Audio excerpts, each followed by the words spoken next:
Welcome back. It's time now for WCBI Sunrise's Top 4 in 4. It's a segment where I review the top 4 stories of the week in 4 minutes. These stories are the shocking and interesting headlines that caught our attention this week. Coming up first, headline number 4, the pistol former Neighborhood Watch volunteer George Zimmerman used in the fatal shooting of Trayvon Martin is going up for auction online. Zimmerman says he had just gotten the pistol back from the U.S. Justice Department, which took it after Zimmerman was acquitted in Martin's 2012 shooting death. Zimmerman is selling the gun because he says, quote, "It's time to move past the firearm." The auction listing on gunbroker.com lists the gun as a 9mm Kel-Tec PF9 pistol. The auction began Thursday at 11 a.m. The bidding started at $5,000, but the online site yanked Zimmerman's ad, saying it wanted no part in the deal. But a second site has offered to post it. Critics call the planned auction an insensitive move to profit from the 2012 slaying in Florida. Zimmerman has said he was defending himself when he shot and killed Martin, an unarmed black 17-year-old. The shooting sparked protests and a national debate about race relations. For headline number 3, we're tracking the polls of the November's general election. Donald Trump and House Speaker Paul Ryan say they're totally committed to working together. The two held a fence-mending personal meeting on Thursday, after which Ryan praised Trump as very warm and genuine and suggested that after initial hesitance, he may well end up endorsing the GOP candidate for president. Just last week, Ryan said that he wasn't ready to support Trump, who had insulted women, Latinos, disabled people, and many conservatives. Polls suggest Republican voters are getting behind Trump, who effectively clinched the nomination last week. GOP lawmakers are increasingly calling for the party to end its embarrassing bout of infighting and unite to beat likely Democratic nominee Hillary Clinton in November.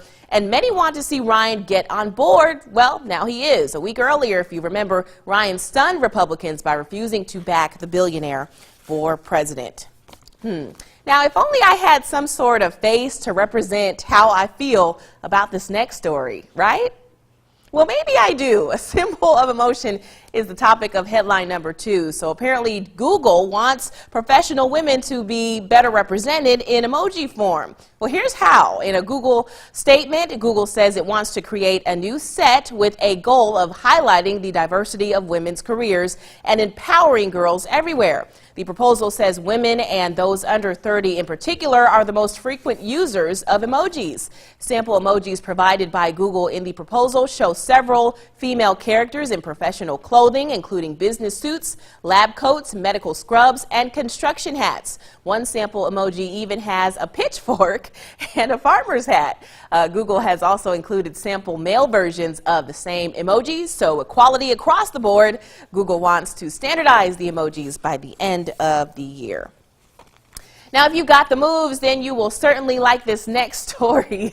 Our number 1 headline of the week, my Running Man Challenge has been answered. Now, if you remember, the Running Man Challenge began after Maryland basketball's loss to Kansas in the Sweet 16. Well, sophomore guards Jared Nickens and Jalen Brantley spread a dance movement around the country, got famous, and then went on the Ellen DeGeneres show. Well, last week I told you about the story of some police officers in New Zealand who answered that challenge, and they ended up calling out other officers to take up the Running Man Challenge.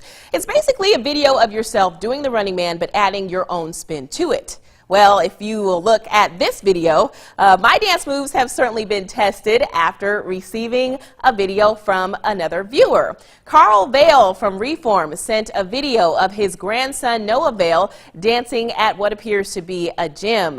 I guess I'm just going to take the spotlight for now, showing you my moves, and here we go. Noah Vale is getting his groove on in the gym early in the morning. Someone's dancing past, it looks like.